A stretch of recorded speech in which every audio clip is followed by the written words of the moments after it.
দেখো আজকে কিন্তু আমরা আবার এসেছি। তো কালকে আমরা যতটা প্যান্ডেলটা দেখেছিলাম আজকে কিন্তু এসে দেখছি অনেকটাই ঠিক হয়ে গেছে।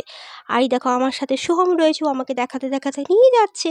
আর প্যান্ডেলটা কিন্তু অলমোস্ট একটা 3 তলা বাড়ির সমান কিন্তু উঁচু হয়েছে। আর ওই দেখো উপরে একটা আদিযোগীর মূর্তি বসানো রয়েছে।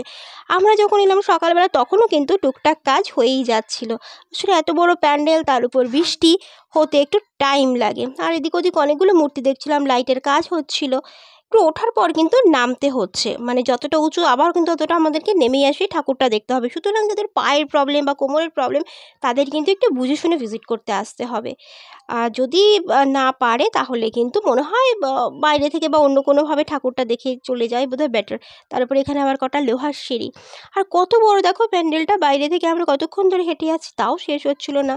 আর এই তো সোহম আমার স্টুডেন্ট, আমি আগের ব্লগে বলেছিলাম, তো সোহমের কিন্তু একটা চিন্তা হয়েছে। এই দেখো আমাদের ঠাকুরটাকে সোহম দেখানোর পর সোহম বলছে এই পুজোটাকে কেন্দ্র করেই মাঠে কিন্তু অনেক মেলা বসে। তুই যে মেলার যারা কাকু যারা দাদু অ্যাকর্ডিং টু সোহম, তাদের কি হলো, তারা কোথায় বসলো? তো যাই হোক, সোহমের এরকম অনেক কিছুই মাথায় আসে। আর আজকের পর সোহমের সাথে আমার বেশ কিছুদিন পর দেখা হবে, কেন কি সোহম মামা বাড়ি চলে যাচ্ছে ওর মামা বাড়ির পুজোয়।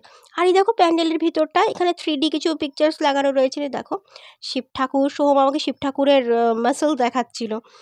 আর এই দেখো চারিদিকে এই যে মিররগুলো রয়েছে, মানে এখনও ভালো করে লাইটটা জ্বলেনি, লাইটের কাজ চলছে, তাতেই কত সুন্দর লাগছে।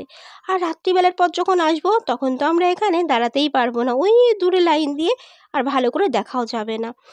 আর সোহম আমাকে তাই ঘুরে ঘুরে দেখাচ্ছিল। আর সত্যিই কিন্তু ভীষণ সুন্দর। তো যারা কাছাকাছি থাকো, রাত্রিবেলায় আমি যখন আসবো সোহম কত কি হবে, কষ্ট করে এরা বানায় বলো তো।